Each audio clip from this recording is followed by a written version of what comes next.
All right, we're here. We're live. We were preempted by the CrossFit Games Open announcement, but we are now here and live.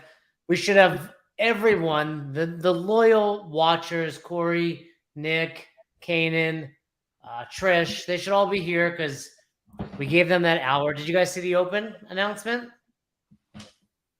I did, yeah. I watched the girls crush that thing. I saw that Danielle hit that snatch prematurely, right? She had to go back and I think that it was hard to tell. I was watching on my iPad, and I think it was Tegan, a girl named Tegan who's on seminar staff judging her. And when she went to hit that, I think it was Tegan, and she was like tapping her. I was like, that's a dangerous position to be in. That's a quick way to get a barbell to the dome. But anyway, what's up? Dan's here. Corey's here. Yanitza, welcome. Hey, Dan, you're a flannel guy. Dan, like whenever I show up at Lifetime, Dan's the intro. If you're watching this, does everybody agree that not having a t-shirt under a flannel is that's very strange, Cody? I'm genuinely concerned about you, and I'm concerned about best hour of their day now because we employ you. I don't know, John. Welcome. What's up? Is that a Northeast thing, John? Like we're from the Northeast. Is that weird? Yeah, we don't do that.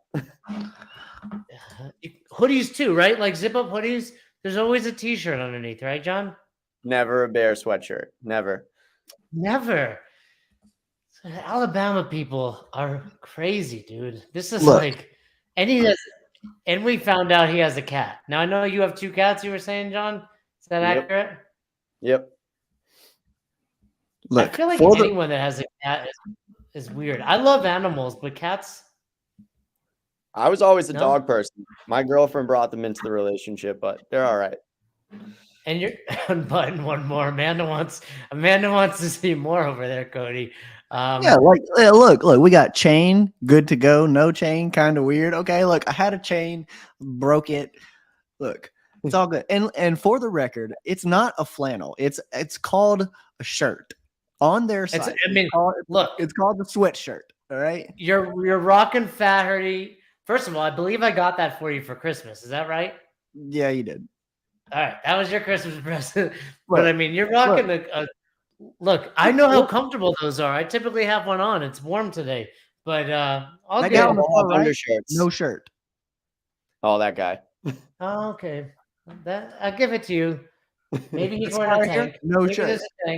Look, you can style it however you want. All right. Look, let's move on. We got our loyal watchers. Go to the no.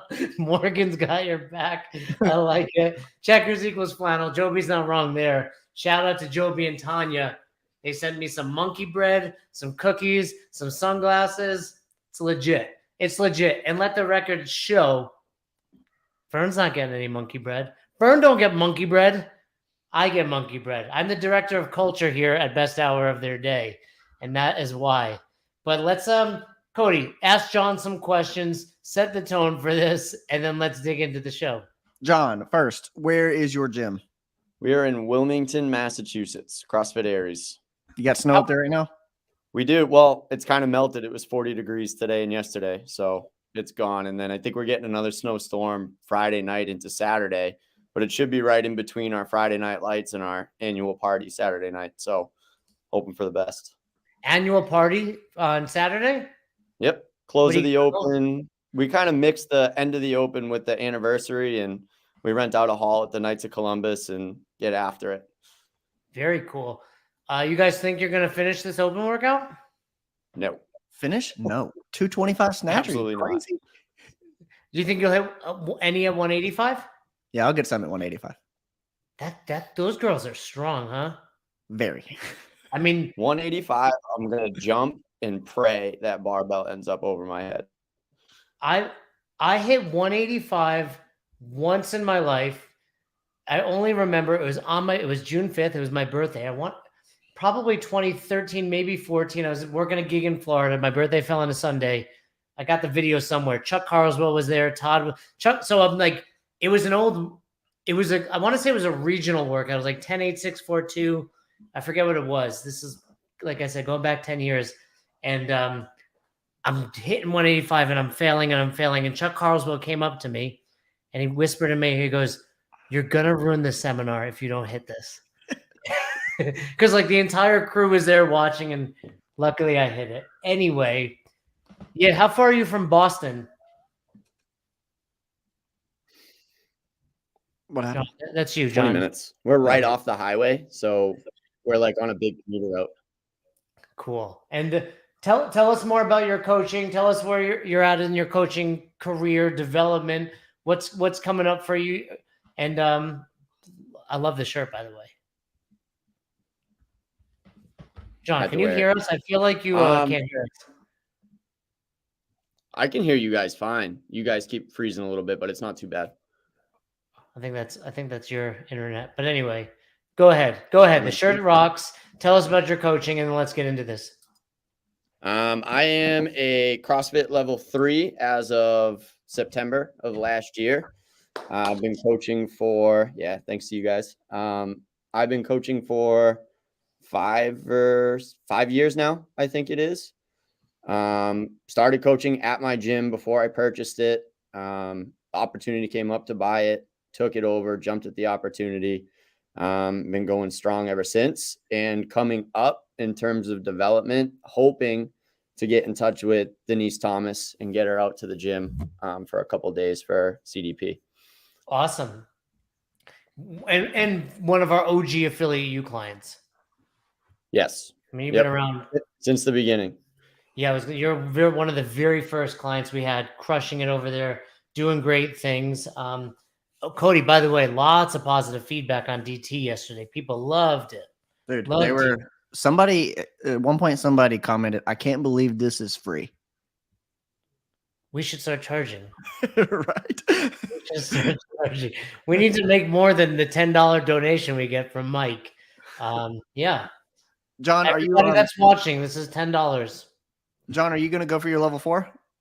Yeah, that's the game plan. Once I get Denise in here, probably plan it for sometime next year. See how it goes. But that is absolute game plan. Love it. All right. You ready for this, Cody? Let's do it. Pull it up. Am I pulling it up or are you? There we go. I got it. Oh, hey, let's talk about what the workout is really fast. All right. Can you hear that though? Can't hear anything right now. There we go. You hear it? Let's see if he says it. Yes, I am recording. Let's see. Is that cool? I am getting a live coaching review at the beginning of March. So this video will be on the show and you can tune in. They will dismember me in terms of my coaching. We'll see. We'll see. How is everybody feeling today? All right. Those of you that did lunges, how's the buns feel? No. Yeah. So you could tell we did lunges yesterday. All right. Who are you wearing? What is this from? It's not a TV show. I'm pretty sure. I'm not even really positive, but I think it's from a television program that happens maybe like once a year. I think it's the Oscars, right? When they're on the red carpet, they're like, "Who are you wearing?" And they say someone's. Oh, gotcha. Thing in the world. Yeah. No idea. Yeah. Oh, that was good. All right. Anyways, we are getting a heavy day today, but expect your heart rate to get elevated. There's going to be a decent amount of volume here. So focus on mechanics, focus on good lifting. But don't be surprised if that weight gets a little bit heavy just from having that heart rate up. So today, all levels for load, we're going to do a 20-minute EMOM. So every minute on the minute, the first 5 minutes are going to start with 3 unbroken power cleans, touch and go from the ground. All right. After those 5 minutes, we're going to move into minutes 6 through 10, and we're going to do 2 unbroken power cleans from the ground. And then finally, the last 10 minutes of the workout, 11 to 20, we are going to get 1 power clean from the ground. All right. So now, expectations for this workout. I want you to start those first couple sets of 3 at 40 to 50% of your power clean. All right. So it should be light. What time of day is this? Dan wants to know. This is 5:30 p.m. Because I agree. Joby said it as well. I think Dan's alluding to it. Corey's alluding to it. Yeah, you're bringing it right now. This is awesome. It's cool too because like I obviously have gotten to know John over the years and see you. Like it's fun to watch somebody you've gotten to. It's interesting to watch someone coach. You know, I think I've said this before. I was married before Roz ever saw me coach. And I remember the day she saw me coach after class, this is at North Naples CrossFit. Matt Torres, Danielle Brandon's coach now, owner of Brute Strength. He and his former partner Dario own North Naples CrossFit. Fantastic gym in the Naples area. And Roz came up to me. She's like, "Oh, that's who you are." She was like, "That is you." You know, and we were married. Granted, we got engaged and married very quickly. That's what you do when you look like me and you find a girl like Roz. You're like, I got to tie this girl down. But it's cool. Like, and that is me. Like, I am the most authentic to who I am when I'm coaching. And I'm sure, yeah, Danielle's coach now. Coach, I don't know. I'm staying out of the drama there, Corey. And I think this is who you are. And, you know, this is who it should be. It should be, you know, I'm a huge fan, if you can't tell, of wrestling behind me. And they always say, like, the best wrestlers are just naturally who they are, dialed up to 11. And I would say it's the same with coaching. So I think everyone's agreeing with the energy. Hey, let me throw this out there. I am so surprised that no one is distracted by the television. I was just about to ask. I was like, what's going on over there? Yeah, we'll do it sometimes like on a heavy day. If there's specifically like rest in between your sets, I'll put on like a CrossFit Games workout. But that's usually it. If it's like a AMRAP or something, I won't do it because people just watch the TV. I know what would be cool, like next level, is like if you have like the clean or whatever event. I try to get it to line up like that. Sometimes it works, sometimes it doesn't. And what programming do you follow, John? We use CAP. So we use CAP. We'll edit it based on the community, whatever everybody's feeling, what we need. So we'll probably use it about 70-30. Kristen will be in there. I follow CAP myself here at Best Hour CrossFit, and I don't remember this workout, but I'm assuming it was more like a clean day and you tweaked it to this? No, this was a CAP workout, but I think it was originally 25 minutes. And I all cleans though, like this? Yeah, I believe so. I forget what was coming up, but we decided to shorten it based on something else that we had going on. Still 20 minutes, still like 50 to 60 cleans about to happen. Yeah, it's a lot. And I was telling Cody, I think in one of our last episodes, like I've been really falling in love with that rep scheme of 5-5, 3-3-3, 1-1-1. And I think this is great. Like, I think there's that balance oftentimes when we're going heavy, we're like worried about getting fatigued. But for me, I find like the more reps I get in ahead of time, the heavier I can get. So I think we're hopefully going to see some big PRs here. Yeah, I think I told everybody that. Don't be surprised because your heart rate's going to be elevated with the short turnaround that you might get up there into PR land and not expect it.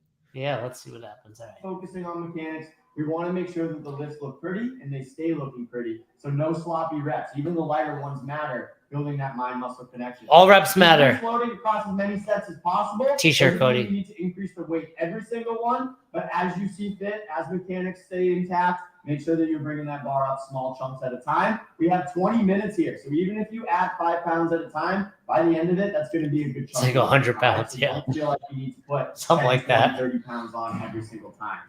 And then expect a higher heart rate at the beginning, but not only there, towards the end too. You're going to be 20 minutes into a workout where you're lifting heavy, especially with those heavier barbells at the end. So your heart rate will be elevated. That minute is not going to seem all that long in between your lifts. But don't be surprised having your body primed and elevated like that if you get into PR land once we get to those 1 rep power cleans. What I want you to do is not keep trying to fail those reps because we're not going to get any benefit there. Take the weight down, readjust the mechanics, build the confidence back up, and then slowly start to bring the weight up so that we hit it with very, very good technique. All right? Questions on that at all? While we're watching this, everybody that's watching, you viewers, drop your Power Clean PR into the chat. Drop your Power Clean PR in the chat. PR land, I'll give you directions around minute 15, as long as everything looks good. You're going to see a guy named Bob take a right and then right there. All right, warm up, 3 sets. We're going to start with 20 seconds of jumping jacks. Nice and easy, get the heart rate going. 5 inchworm to push-ups, bring it down. You're going to go all the way down to the floor, all the way up. Walk those hands in, heels to the floor, and then walk it right back down. All right, we'll get 5 of those. If you need to do your push-ups from 320, Nani? go for it. 20 seconds of mountain climbers, same position, bringing the knees towards the elbows. And then finally, the last one, we are going. Yeah, but you can't do a back tuck, Joby. That doesn't What good is being strong if you can't do gymnastics? Down, hold for a second, come back up. As you progressively go through this by the third set, I want you to get your hands higher and higher. All right? Questions on that? All right, everybody grab a 10-pound plate, spread it out. One lucky duck can take this one. Dan, you never made it past freshman football. I see yours. Dan's like my size. All right, John, any power clean demo at the very No, there front? wasn't. Good pickup on that. I was going to ask him, how come? Save it for the specific warm up. Okay. Do you assume everybody in your class knows what it is too? Is that part of it? Not necessarily. I just usually wait for the specific to get into the details and then break it down into the progression. All right. I would say, what do you think, Cody? I would tell you, knowing this is the only movement we were doing, I probably would have set up a light barbell in the front of the room for the day. If it was like, hey, we're power clean, pull up, XYZ, it's one thing. But it's like, this is all we're doing, just so you know this is what it is. I don't think it's a big deal. But what do you think, Cody? Yeah, I don't think it's a big deal. I mean, they're going to do a whole lot of them in the middle of this workout. But, how long does it take? You demoed the other 3 parts of this warm up. You could throw in an extra 15 seconds to demo what the power clean is as well. And that way just you're covering your bases. If anybody doesn't know or doesn't remember, or they don't know what a touch and go is, you have the opportunity to demonstrate that at the very beginning. So they may know what a power clean is, but you said touch and go, and then maybe they don't know what that is. It's like, this is what I'm talking about here. I want to ask you a question about your box here, John. Yep. Give me a couple pros and a couple cons of this turf. There are no pros to the turf except for a sled that we hardly ever use, and we're in the process of looking to get rid of it. And if Kristen's listening, she's going to be very happy I said this live. And that's why I ask. I think very rarely, the only place I've seen effectively use turf is CrossFit Mafia, Cody, right? Yeah. And part of that is because it's in the middle. Yep. And when I say effective, it's like effective for where people sit and chill, like after the right. But oftentimes it's like, hey, don't use the weights on there. So now we've got like way less floor space. I don't know if you allow that. We do. I mean, I bought the gym with it. It's older, so I'm not really worried about it. But I'd say the biggest con of it is it's way harder to clean. Like, it takes way more time to get in there and clean it rather than the floor. Yeah, no, I think smart move. And you could I bet you if you pull this up without ruining it, you can probably sell it. Mafia's was done well. It's branded. It's got the little like the hash mark, so we know exactly how far the distance is on things. Like, it's done well and it's in the middle of the room. But like you said, if you inherit something like this, it's just a question of, is it useful to you? And there's a ton of value in sled pushing and dragging for sure. And I think, to be fair, most boxes underutilize that. I mean, you're in Mass, like 6 months out of the year, you're not doing that. The only issue for you is this isn't enough space anyway to run it. All right. Yeah, I see these 2 questions. So for Nani, say you had 3 or more movements, would you still demo at the whiteboard? We talk about this on most episodes, but we will tell you best practice is to demo. Now, if there was movements where John's having to run all over the box, I think there's nothing wrong with being like, hey, I'm gonna show you what these are. Don't worry. But I think it's always good to demo ahead of time. And then piggybacking on that with Amanda's question, does PVC or barbell on the demo matter? Like, broad, no. If you're going to struggle to do it well, cleans being one of those things that we're probably not going to be able to catch and receive in the right position.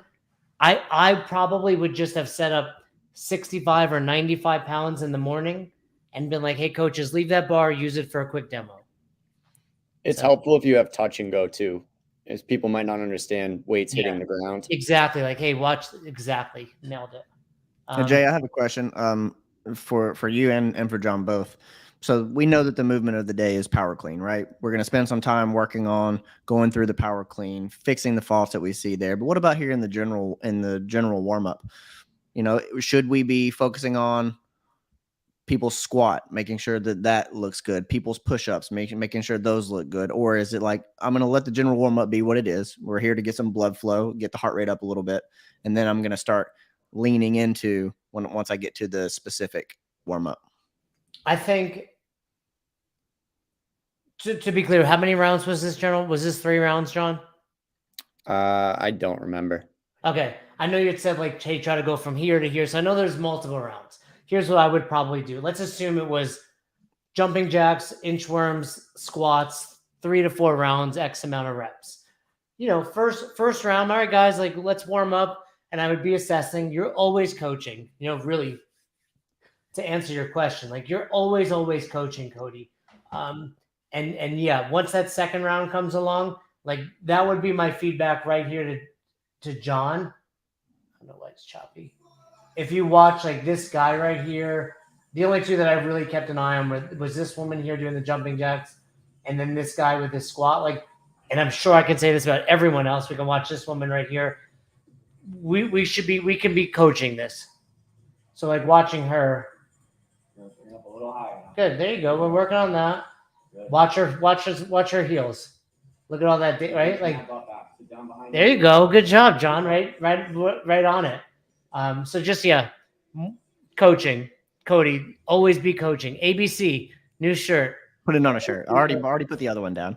I wanted to bring it up though, because I think a lot of people would lean into just looking at the power clean, since that's my focus for the day, and neglecting to hit some of these body weight movements in the general warm up right here. Like, I can get somebody squatting a little better today. Great. That means the next time they show up for squats, maybe they're already moving a little bit better. Well, and not to mention, as this weight gets heavier, they're probably catching it lower and lower. Yeah. I like to use it twofold too. So if I give somebody a coaching cue, I'll use it to say, how was your day, or shoot the shit or something. That's what this is, right? Yeah. General warm up, like, certainly walking around that grill. I don't know who he was talking about. We're beyond it, but third set. And we can grab an empty barbell. So now, barbell. We're going to have 2 rows, one on the rubber, one on the tape, facing up towards the office. Cool. So the other thing, Cody, we've talked about this on almost every episode. Ryan's on here watching, Christina, everyone that we've watched, Dennis. In order to coach more, I think this could have been something where it's like literally this square right here and this square, like, and the turf, like, everybody up front, right? They're doing jumping jacks and inchworms and squats. You need a 1x6 space, right? And then we can coach more. Keep that. Your energy's already through the roof. That probably could have kept it even higher. So that, that's how you're going to coach more in this general warm up. Keep them closer in during a general just keep it tighter. Yeah. I'm interested to see this, because one of the things that when you were going through the workout, I was wondering if you're going to have people partner up, because you've got a class of, what is this, about 10 people? Yeah, something like that. Right? So you're not going to see all 9 every minute, but if we go every 30 seconds, now I'm only watching 5 or 4. I do that. So I split them up. I have half the class go on the minute, half the class go on the 30 seconds. Perfect. They just have their own barbell. Yeah. I split it up somehow. I can't remember exactly how I did it. I might have had 3 groups going rather than even 2. Cool. Yeah. Group, class of 9, 3 every 20 seconds. I think that's cool. Curtis, where are you going? So even going back to that turf, clearly people prefer to be on the mat than the turf. Some people love it. I don't understand it, but some people love lifting on the turf. I mean, not having been on that turf, I imagine it's more slippery than I don't personally like it. I don't feel like I grab the ground as well, which you don't, but it's not awfully slippery like a brand new roll of turf.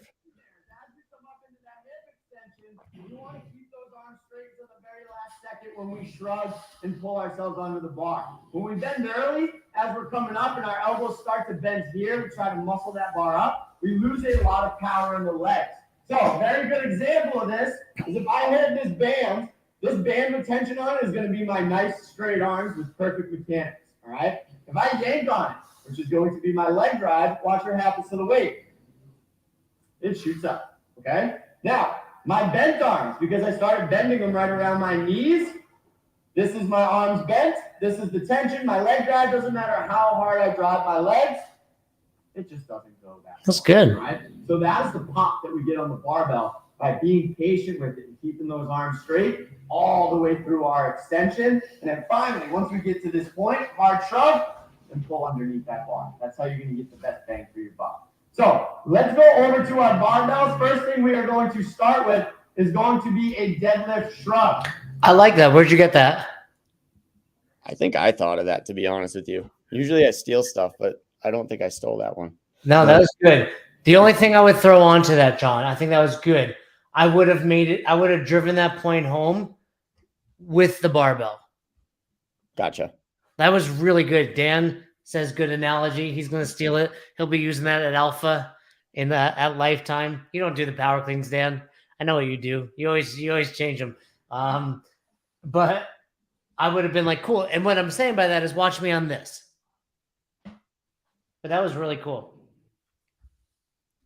Back down, reset. Here's what's going to happen. Dan's going to make all of his coaches do it. So Roz is going to be like, can you show me what Dan means by putting this dumbbell on a band and explaining this? That's what I'm about to have to People got explain. nervous when I brought it out. They're like, what are you doing with that? I thought it was a dog toy is what I Don't actually, mess up. I thought it was a dog toy. Eyes up, Chris. And go. Nice, Brianna. Same thing. Push through the ground. Don't push it forward. Back down. And go.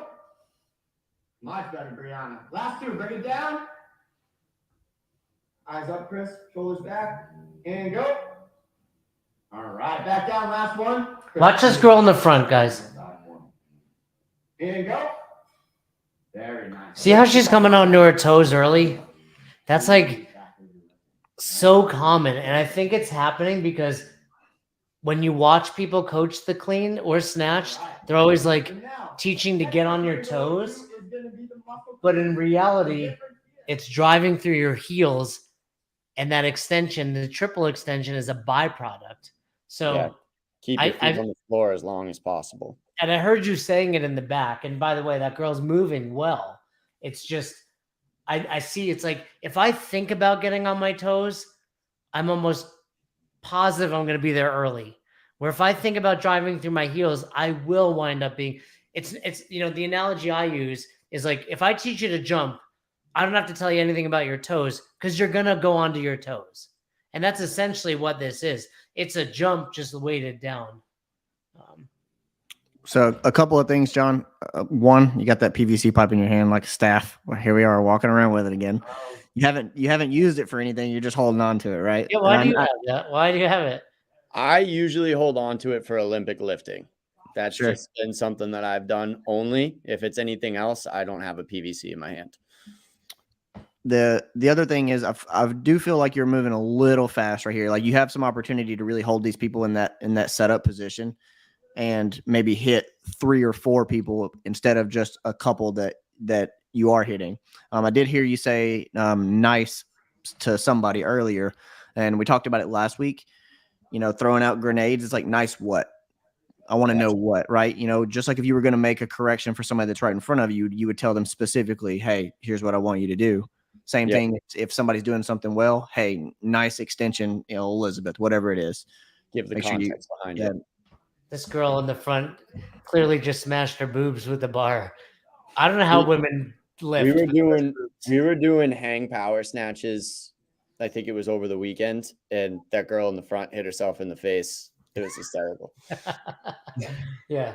I mean, we have a little bit to worry about when it comes to hitting a barbell, but women, man, that's tough. Oh, there we go. That's why we do this. Thank you, Mike. Everybody donate $10. Mike, So Cody can buy a t-shirt. So Cody come on, man. The other thing that I was going to add to what Cody was basically saying is I agree. I think 2 things. One, hold these static positions. You have so much time here. And then the other aspect of it would be you're either in the front or back, where I would have taken this dude wearing the wrestling shirt the girl in the black, the girl in the pink, and maybe been like, you three face that way, you guys face this, and it's like we have a modified circle, if you will. I think Gotcha. oftentimes it's just we're so in the habit of not doing that, but it's such an easy fix. Yeah, I've never honestly gotten people into a circular setup for a specific, but But this is, I mean, it's really the same that you're doing, right? It's just a little bit different. Yeah, you're just facing a different direction. Because you actually, Cody, do you agree? He's kind of like in that corner back there. Is that person newer or something? Is there a reason you've tended to like draw yourself into that corner? Where, in the back? Yeah. The woman in the back right on the turf was a little bit newer, so I knew she would need a little more help. But I think my game plan was work my way down the lane underneath the rig and progressively work basically in twos as I call up the reps. You can see that path that he created over there, right? Having people in lines, it's like, all right, now I've got my open walking path over here, but that does keep you a little bit trapped. Yeah. And I also don't think, like, depending on, how new and how comfortable she is, being like, hey, I want you to set up here. Gotcha. Right. Which if you put her in the middle and she's kind of like your, North Star, if you will, at least you're in the middle while watching her. And again, Cody nailed it, where it's like pause, boom, boom, boom, like 8 cues in the static positions, and then, watch one person for the dynamic. Now, Jay, what would you have done if you had people partner up for this, right? In a narrow facility like this, let's say he had everybody partner up with one barbell. Everybody's on the black mat, or do you still go like circular fashion?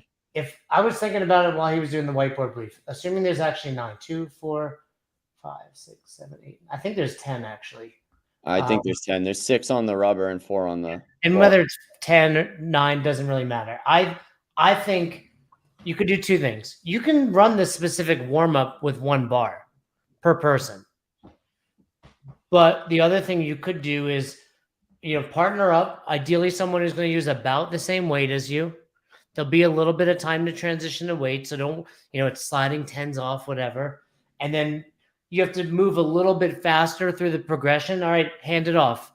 You're going to go hand it off, right? So the same progression John's using is awesome.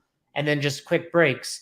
The pro to that is you're going to just get more coaching in, because everyone's going to get more cues because only half the people are moving. Right. I think there's actually 11. There's one guy that didn't want to be on camera that's in the front corner. Oh, gotcha.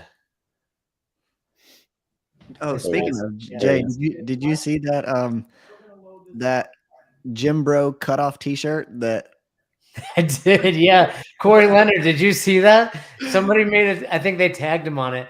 That was from QDA. Somebody took Corey's comment from the chat and put it on a T-shirt.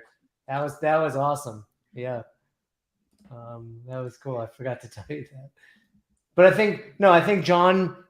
Here's what I would say about most of the videos we've watched. Like, the coaching is happening. I think I still want to see more improvement, but it's not for a lack of effort. Like, you're every video we've watched, I've never been like, oh, that was like, you have more energy left. Like, at the end of every video, it's like, I want to take a nap. Like, I know how exhausting that just was. Always room for improvement. Always. I think the best advice we've given thus far was from Cody, and that was just static positions. Like, take your time on that. Like, you have so much time. I like that you're doing this is a warm-up set that you're going to call out now. So I had them put a light set on the barbell, and we're going to go over touch and go and then start to work our way into the warm-up. Yeah, I think Cody nailed it. Like, what's touch and go, right? Like, now we're teaching that. And I also think anytime we're going heavy, we should teach bailing. Like, maybe not on the clean, because it's just like you're going to miss it. But if we're squatting heavy, if we're going over heavy, like, it should be like, what does a failed rep look like? Here's how you do it. And now you feel more confident. I make everybody do that when we have a back squat day. Especially just once. And then back squat day is the best day to do it. Yeah. And it's helped, because people have bailed it. And I've been like, aren't you glad that you did that before? And 100%. Yeah. Have you taught a hook grip already yet? I haven't. elbows are going to. I don't think I teach it today. Close, and I re-grip the bar. All right, that's going to get you a nice solid grip back on the bar. Now, in terms of cycling these reps, touch and go means we're going to tap it off the ground and immediately go up into our next rep. So as I get started, first rep comes up, I re-grip. First maneuver is pause at the hip. Get yourself set up, take a breath, get a nice good deadlift descent, touch, and then into your next one. Back to the hip, touch, and into your next one. Now, as you get more comfortable with that, you don't have to pause at the hip. As soon as the bar hits the hip, you can start to push your hip back, which will speed up the rep. As I come down, I like Nani. Who is this? We got a new watcher, Nani. I love it. all right, take your time. I have to The last thing you write want- that down. We actually have one member that I've been trying to get to use hook grip forever. And he's finally strong enough to where is because he doesn't have a hook grip, he loses the bar almost every time. Yeah. And it's just like, I don't- told you so, bro. I can't even. I don't know that I've ever done a clean without a hook grip. I think I grab my steering wheel with a hook grip at this Yeah, point. I always do. I'm always catching myself doing that. And any thoughts on where he should be during this portion? Front of the room, back of the room, middle of the room. What do you think, Cody? In terms of where I'm teaching. Yeah. So for this, my thought process was get somewhere in the middle where everybody can look on me. I feel like if I'm in the middle, I don't know if people are looking from behind Middle me. being where you currently are. Yeah. So I don't like people behind me knowing if they can see me or not.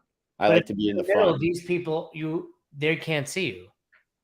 No. Where I demoed before was at the Up front. front. I think that's what they were talking about. I would call that the front. Like here. Yeah. But again, so I think to Dan's question, I would personally, it's always different when you walk in the room, for the record. Like I'm looking at it from a camera perspective, like who knows, like if it looks different. I would probably have set myself up. Can you see my arrow? Yeah, like right in this spot.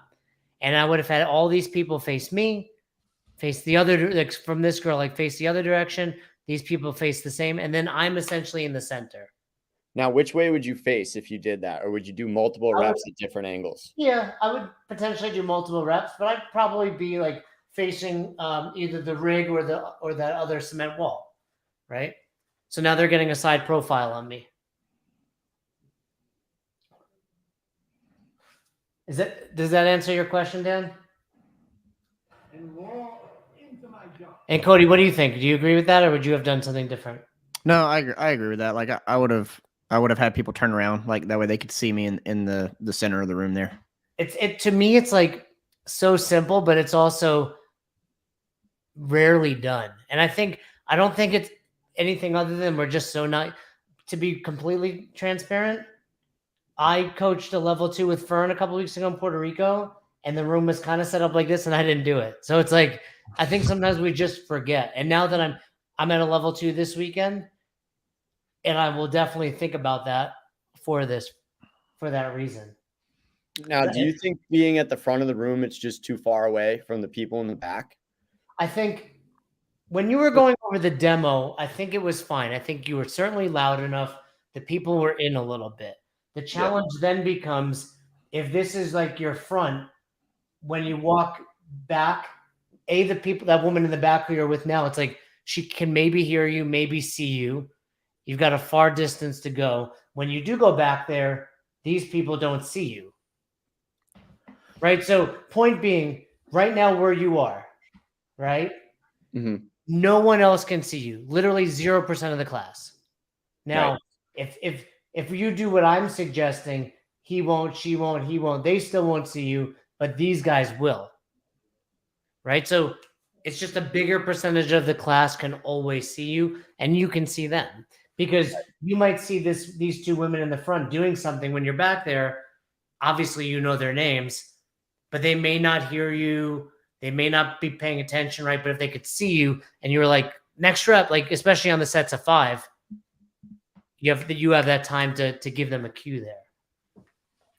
I think, to maximize coaching, step number 1 is step number 1 is do what DT did yesterday and have a badass lesson plan. But step 2 is just like, hey, think about the logistics of the workout in the class. And, this workout might look different than if there were pull-ups in it or toes to bar or something else, right? Just because every day might look a little different based on the layout of the class. But knowing we only needed barbells, yeah, that might have been, okay, what can I do differently today? What piece are we in right now? Is this just a build up? They're building Yeah, up now, This right? is loading. I probably gave him about, judging on that first weight, maybe about 5 minutes or so. So yeah, I'd imagine we're going to be we're at 30 minutes in, right? 20-minute workout. So we're probably approaching the first set. Yep. And it's going to be, they got 20 sets ahead of them.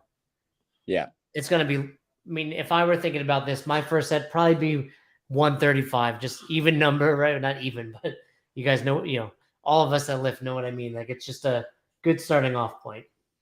something to consider is we were talking about teaching the touch and go. This would have been a good spot to say, hey, everybody grab a weight that we can practice touch and go reps with, and now you can call the reps. Like, hey, I'm going to throw on a 10 or a 15. It's going to start my loading process. And now everybody gets set. We're in the bottom static position. You can go around, boom, boom, boom, boom, boom, and go. You watch the people that are right in front of you dynamically, make a few corrections there. Then on your count, they reset at the hip. You get to go through the touch and go again, and you can work your way down the room maybe once or twice. You get some good touch points on the touch and go part of this. Then you give them the 4 or 5 minutes, whatever, to continue adding weight and building up while you're walking around. Yeah, I think I had them do 1 set of 5 on the touch and go after I broke it down, where I could have had maybe 2 or 3 sets there and broke it up, going down. And get more eyes on people. And especially like if you're calling the reps, because now you get to control what you're looking at. Like you tell yourself, hey, I'm looking for full extension on all of these. Then you walk, bam, bam, bam, bam, bam, bam. Or I'm looking for a good setup position when they go down for the touch and go. Is anybody just completely stiff leg and round it over? Like I can actually go through and check off all those things. Yeah, I think that's great there, Cody. For the record, before we got on here, Jay did tell me I was going to have to carry the show. I did, dude. I'm tired today.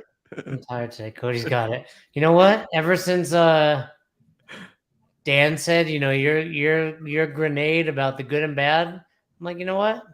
Let's let Cody run with it. Let's let Cody own this thing.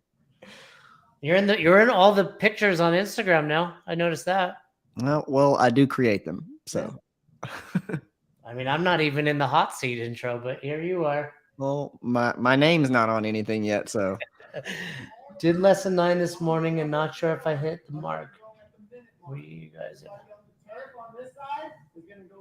Can you explain? What do you? I don't know what Mike is asking there. Yes, makes sense. Oh, well, he's probably talking about lesson 9 inside of the. No, I know what he's asking about, but I don't understand his question. I don't know what lesson 9 is. What's lesson 9? Lesson 9 is cueing, verbal, visual, and tactile. Explain it. Make it simple.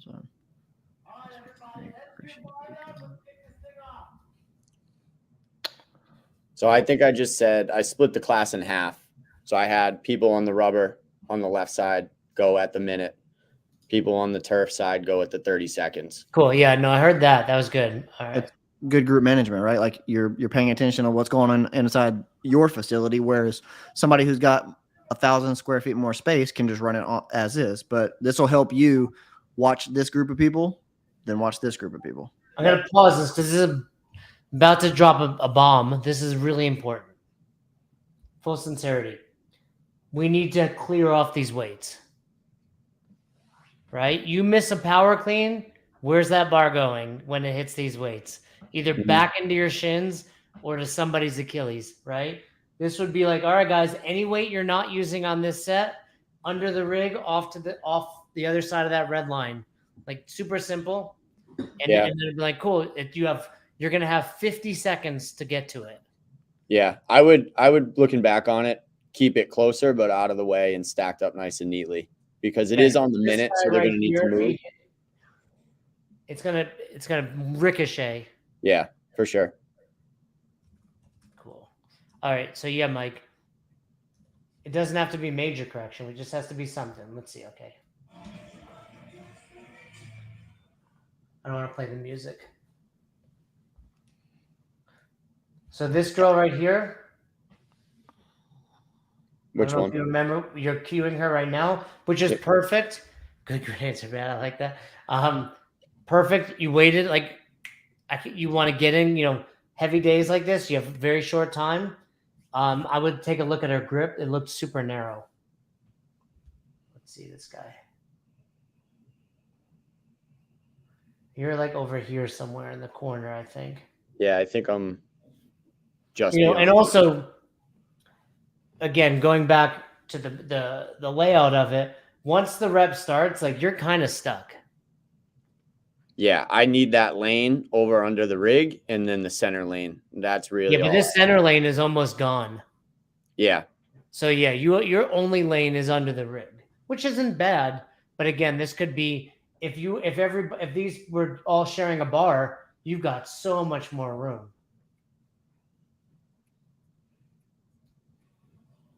Good.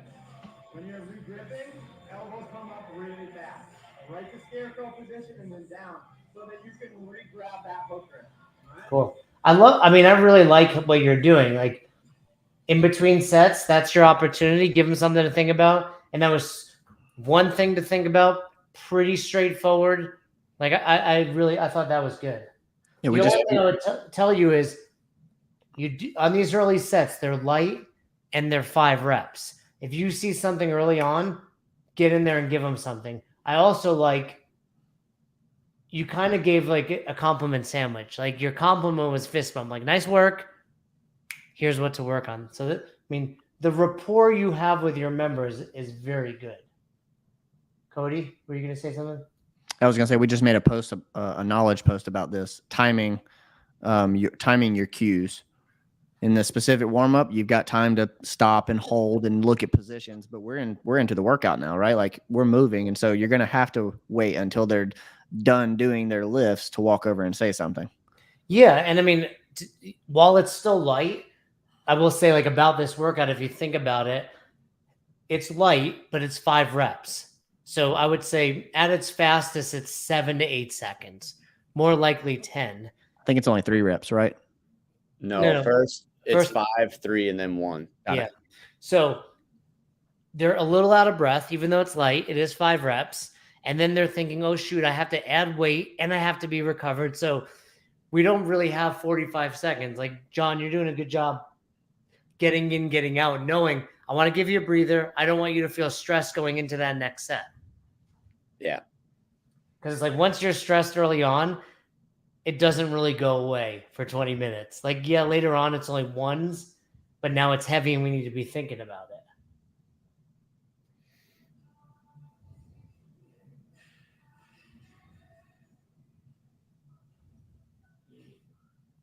We got a little, who's that? Lincoln Park? I don't want to play too. I don't want to get flagged. Yeah, too low for me right now. I can't hear it. Yeah. My feet are going down to the ground, I'm going to keep going up. But if I get to this point and I struggle hard and lift my feet, I'm going to rocket ship underneath that bar. Continue to pull it up and flop it, right? You go up and then over. Yeah, I agree with Dan on that comment. Like you have a pattern, and that's really good. And it's hard because, like we're saying, you have a lot of people moving in a good way. The only thing that you could have done, I think, to make it your job easier, not better, you're doing a great job, is what you had said earlier is 3 at a time instead of 5 or 4. Yeah. And then again, just thinking about that layout. I think what I did, I split it in half and I was like, okay, I'm going to watch that person on the rubber for the first one. And then when the 30-second mark hits, I'm going to hit the person on the turf and then make my way down every minute. So I get every single person each set of 5. So we got 5 sets of 5, 5 sets of 3, and then 10 sets of 1. Yeah, you had a plan, which is great. And I think I'm not seeing this happen now, but I can see this happening in the class. Like you have 10 people and you're like, all right, 5 and 5, and accidentally like the 5 worst movers go at the same minute. Yeah. Right. So like, Yeah. I think there's a, I would be deliberate. Like this, you're going to be on, like, in your mind, like everyone needs coaching, but if all my worst movers go on the same minute, that's going to be, so like, don't tell them why you're doing this, but just be like, hey, 1, 2, 3, 4, 5, you go on minute 1, 1, 2, 3, 4, 5, like something like that. John, did they keep the same weight for all the 5s?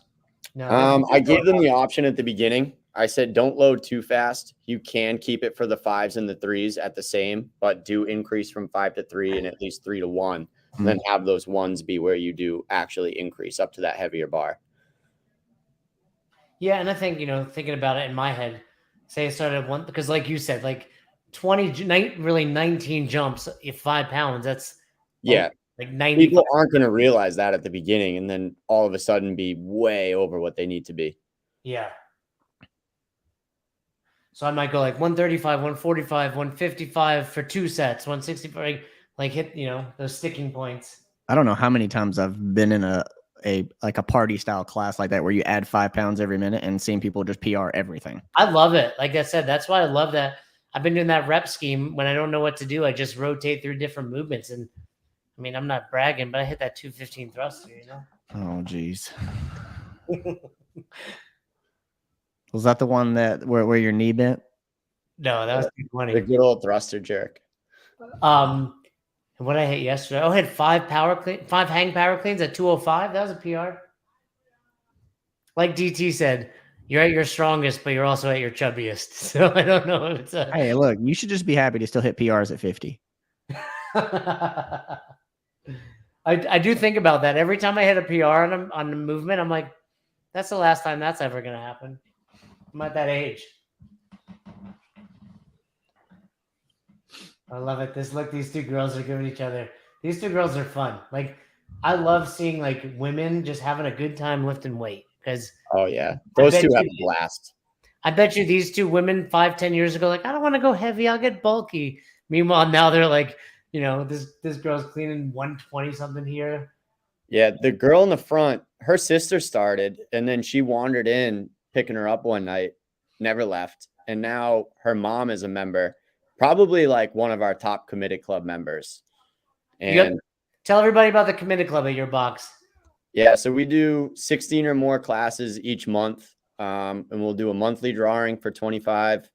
We'll do a quarterly drawing if you hit all 3 months for 50. And then at the end of the year, if you get 10 out of 12 months, we'll do a drawing for 500 off your membership. Is the 25 and the 50 off the membership? Yeah. Yeah. Cool. I'm considering switching it to gift cards. I just haven't done it yet.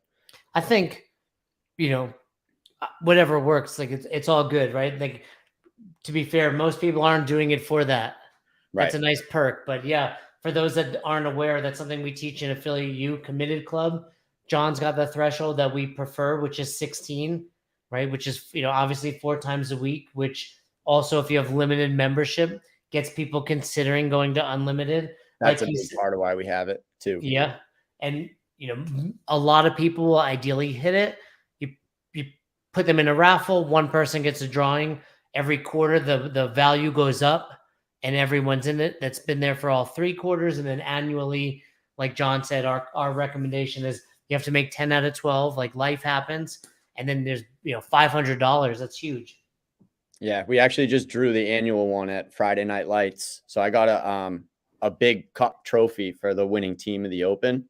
Yeah. And we just threw the names in that and picked it out, and it was fun.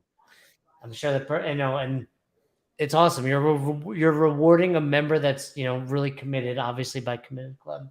Yeah. And one thing we're going to start doing too is like the last week of the month, reach out to people that are close. That's part of it. Yeah. Halfway through, 3 weeks in, you should be reaching out. Any box should know this. Like, retention is the most important. Fern talks about it in our lecture of world-class affiliates. We're working on it exactly, but I believe it goes something like retention is the independent variable most commonly associated with running a successful affiliate. Something along the, retention equals results as a box owner. 100%. What are you smirking at, Cody? You impressed by that, or? I'm impressed. Yeah, pay attention when Fern talks once in a while. And that's what it's all about. You know, we've all heard if you run a business or you've been a part of a business, like it's much less expensive to keep a member than to attract a new one. And, you know, results speak for themselves. If your members are happy and they're getting results, they're going to stick around. So good stuff, John. And like we said from the beginning, sorry, Cody, the beginning, like this is fun. You are connecting with everyone. Your energy is through the roof. This woman literally hasn't stopped smiling since she's been in class, right? So you're doing a great job with this. And just to note, her mom, since she joined us a little over a year ago, no more blood pressure medication. Badass, dude. This woman's mom, that's awesome. Go ahead, Cody. Sorry. Candid question, John. Did you write a lesson plan for this class? I did. What was your focus for this? It was the straight arms. So that demo that I did with the band and the weight, that was the focus for the class and that teaching point. So I'll usually do that. If I'm jotting down a lesson plan, I don't do it as in depth as I used to do it because I have that kind of game plan and with Cap, but I'll write down a focus. I'll write down my progression and where my focuses are on each piece of the progression. And if I can, my thought process, if I can get them better at one thing during that class, then that'll be successful. Sure. I like that. Like I talk about it, like having the sniper approach versus the shotgun approach, right? I'm not trying to get them better at everything today. I'm trying to get them better at one thing, and we can kind of chip away at it. The reason I asked though is I was watching you as you're walking around, seeing if there's a common fault that you're looking for, right? Are you looking for straight arms at each stop along the way, right? If that's your focus, I would assume that every time you stop to look at somebody, like that's my focus. You're telling yourself, I'm looking for those straight arms. And if something else is wrong, we fix it. But is that what you're doing as you're walking through this? Are you looking for those straight arms every time? Yeah, looking for that. And then, you know, if somebody has it down, like you said, if there's another fault there, I'll jump in and correct it. I think that guy in the green that just bent his arms early, I think that was one big thing for this whole class that he had, that I was trying to get him to wait on it.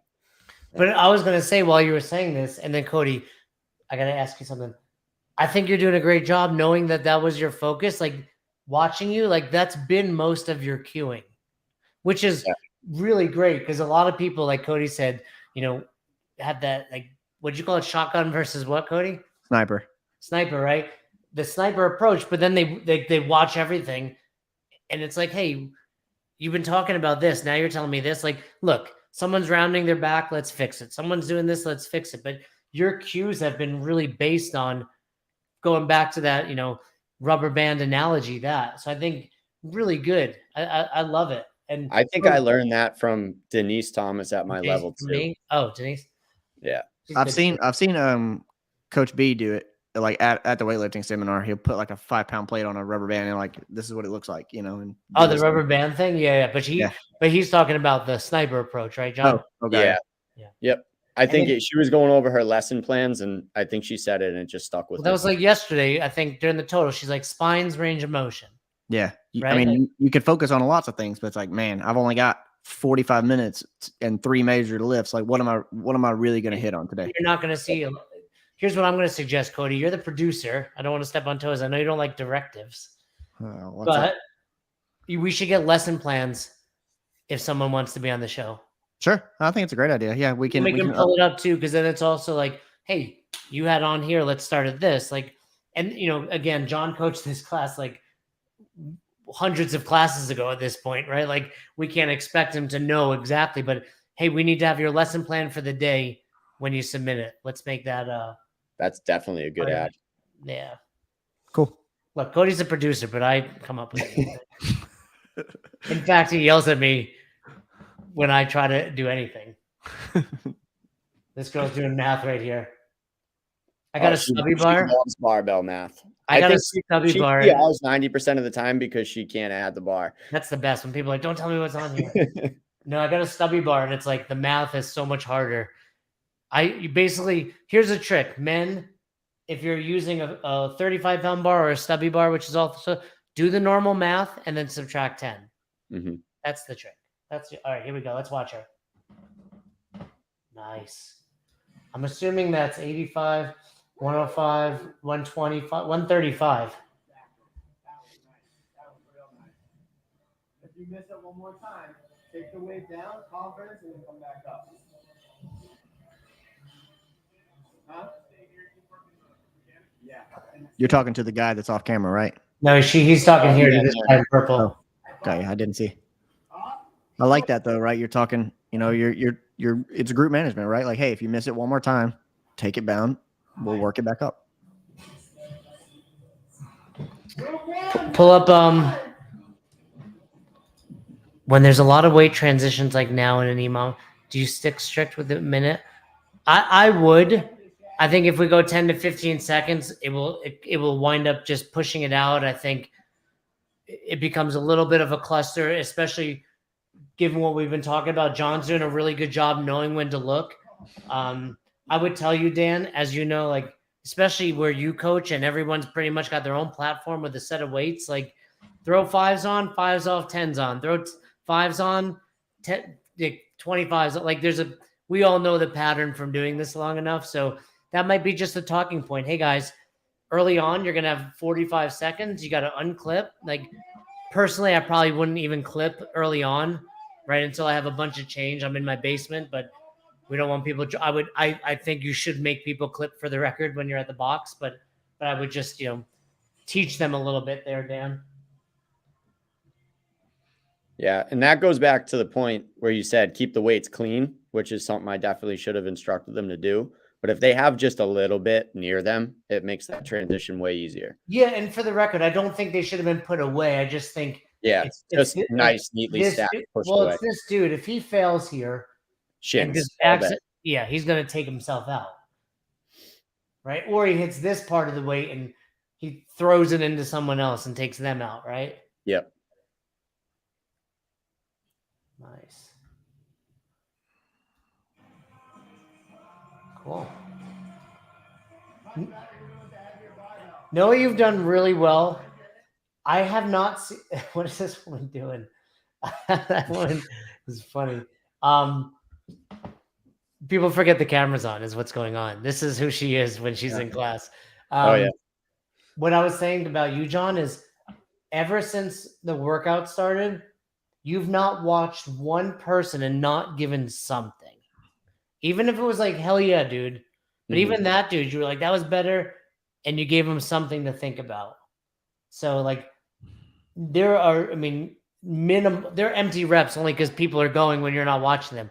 But anyone that's going is getting something from you. And you know what?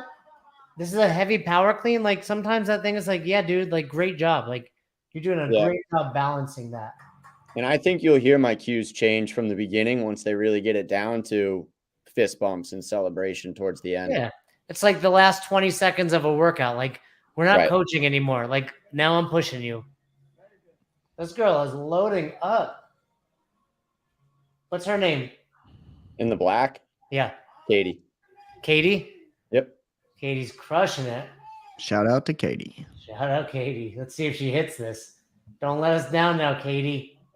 John, is there anybody in this class you would consider to be on the more advanced side?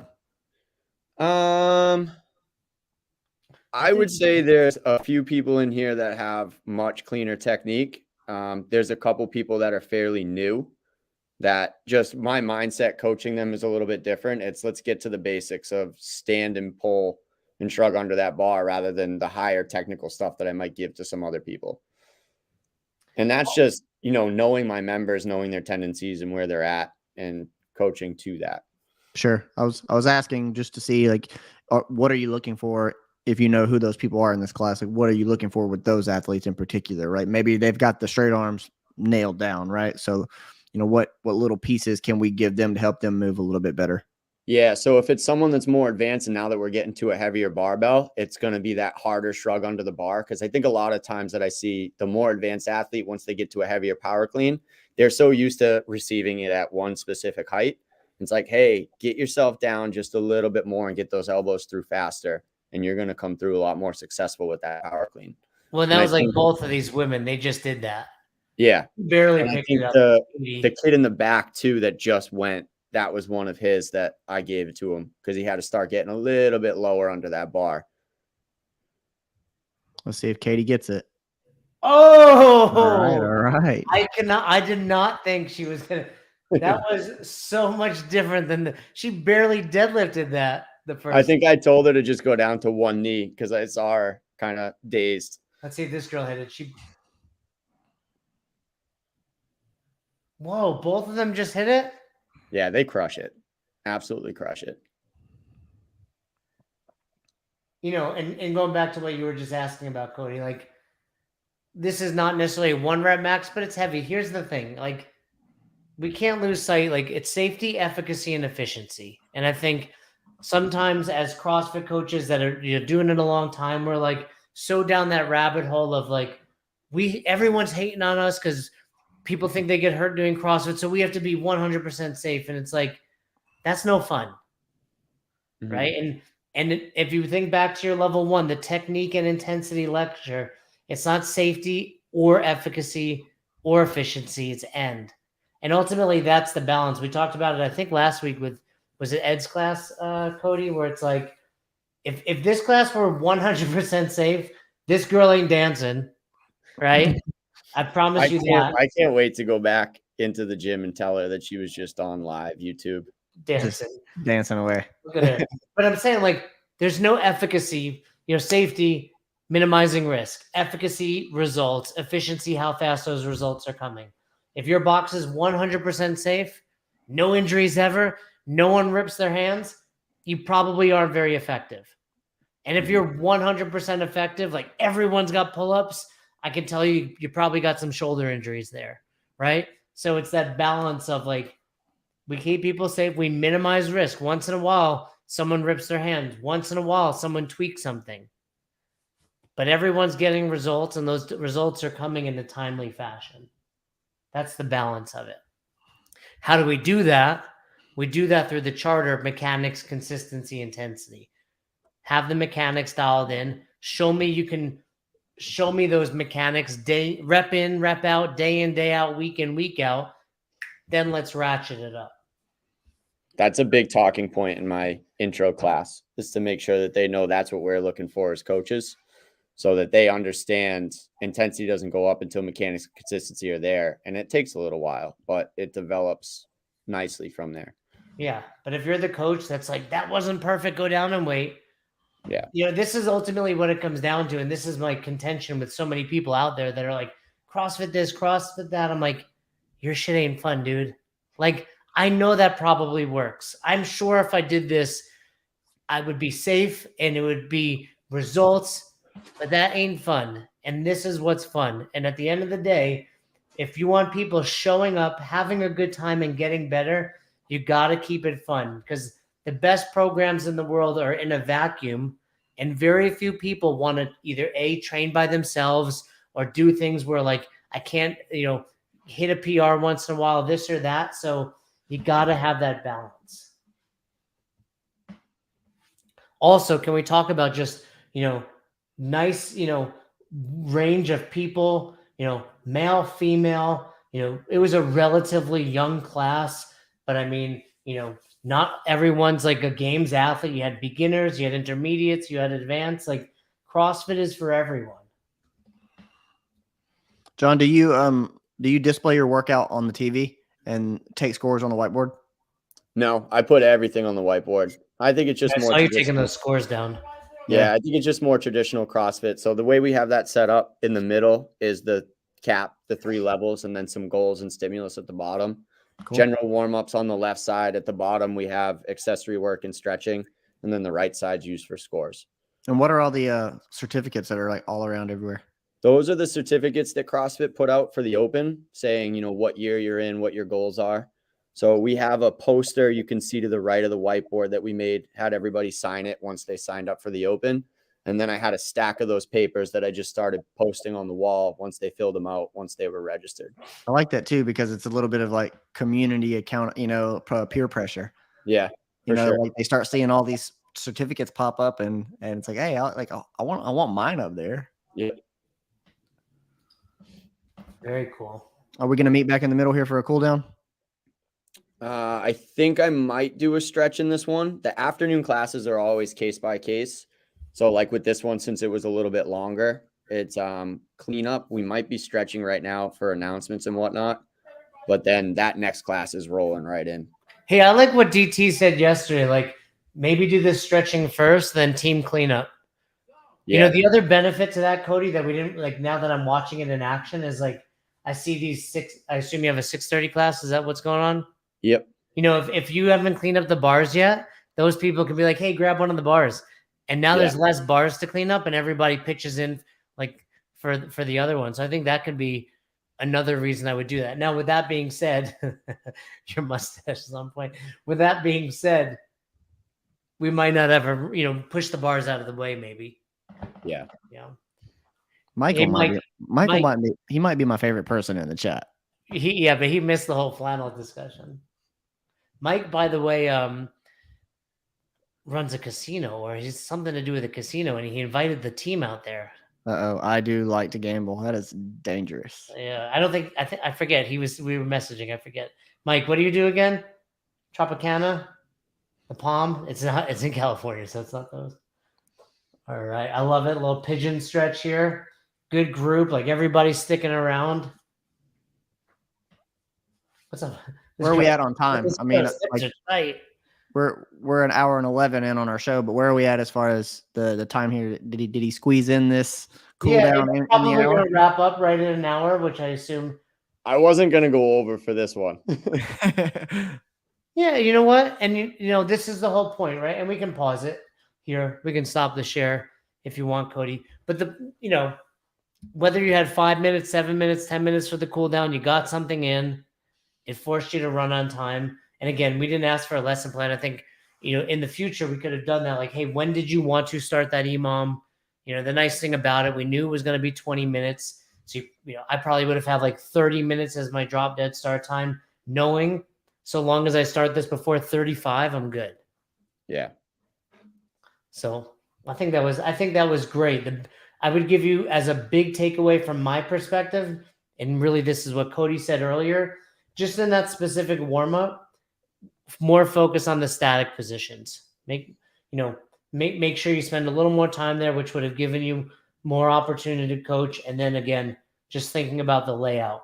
And I would do that. You're so accustomed to coaching here, mess around with it, see what you like. We could be wrong. Like maybe it's, hey, everybody on the black facing the rig. There's lots of different ways to do that. Yeah. I do that because we basically have two specific ways. Like if I said, hey, face the rig, people would get so lost and it's hysterical. Yeah. But it's good. just a change of pace. Yeah. What about you, Cody? What do you got? I mean, it's been pretty common across all these that we have done, but just slow down, right? Especially in that specific warm up with an empty barbell, or if you are going to do the touch and go, calling your reps, like just slow things down. You got a chance to hit 5, 6, 8, cues in the static position and then call your rep and watch one person. And we're all guilty of it, of just moving fast. It's like, oh, like I felt like that was a long time. That wasn't a long time, right? Like if you've been to the level 1 and the level 2 and held a PVC, or even Coach B, right, where he's like, I want you to hold this PVC in an overhead squat for 10 minutes. You know that like people can hold those positions for a while until you start seeing things, all right, I'm having to shake things out. You know that you're probably holding people too long, but yeah, slow it down just a little bit. There is a comment over here too, from Dan earlier on. He wants to know what's on your whiteboard. I'm in one of my members' offices that's in the same building. So I'm in his conference room because we got a class going on over in the gym. Goodwill Hunting behind him. He thought he wanted to steal some of the tips and tricks. Someone said it was like physics or something. He owns a parts for heating company, so it probably is. Let's not overlook this comment either, Cody. Yeah. He's a married man, Trish. He is a married man. Careful. You got the mustache, you got that open flannel. I see what we're doing. Watch Cody. out. Nobody said anything about my skull earrings. You got that. Yeah, that's a red flag, dude. You got skull earrings. It's an Alabama thing. All right, John, that was awesome. I'm really pumped that I got to see that. Actually, and one other question I had. Is the space pretty much like what we see here? Is there, Because I see people coming in through that back door. Is that like where people come in? Yeah, so that door on the far side of that video is the main spot where people come in. Sometimes people will come through the back door now that we have 24-hour access. But right behind me that you couldn't see is technically our office that is going to turn into the recovery room. So that's like, it's a room with 2 doorways, but I built out a bar right there with bar stools. So people will hang out there after class. That's cool. And you have 24-hour access to the box? Yeah, we just started that this year. Did you use hybrid for that? Yep. And it's been fantastic. You like it? I was just on one of our small group calls today, and I was telling people if I had an affiliate this day, I mean, I do have an affiliate, and it is open 24 hours for its members. But if I were to open a public affiliate, I would use hybrid. We have no affiliation with them. We met. I think his name's Alfred, the owner. Yeah, they were super easy to work with. Yeah, awesome guys. Super nice guy. But I mean, so many affiliates like, hey, we're paying rent for 24 hours a day, and we use 6 to 8 hours. It's an opportunity. For the record, 100% you should be charging for this, right? It should be an added value to your members. So what are you charging for it? I do $20 every 4 weeks added onto the membership. And I think we have 16 people signed up to it right now. 60? No, 16. 16 at 20. So $320 a month, right? So yep. Once you cover the initial cost, you'll be making money on it because it's like $100. What is it a month? 150? 140, I think, with the CrossFit discount, and you get 2 months free once it's installed. Cool. So you're making money. It's value add. I'm sure more people will switch to it. They're an APN partner too, right? You go through the APN if you're interested. Feel free to mention us, but we don't get anything if you sign up with them. But it's good for them to know we're sending people. But yeah, definitely something I would consider. Awesome stuff. That was fantastic. Please tell Katie we appreciated her dancing. I sure will. I'm assuming that was a PR for her. I think it was. I think that was a PR day. Sweet PR, great class. Cody, anything to add? No. If you want to be on the progression or the affiliate hot seat, the progression obviously is for your coaching, and the affiliate hot seat if you either manage the gym or own the gym and you want to hop on there with Fern to discuss maybe some problem areas that you're running into and how you can work through that. I will drop the link for the form to fill out to get on the schedule for that. We're not going to have an affiliate hot seat tomorrow. Fern is traveling, but we'll pick back up next week. I wasn't asked to fill in for Fern? No. Good. I'll be sleeping. Yeah, and bring up what Trish said.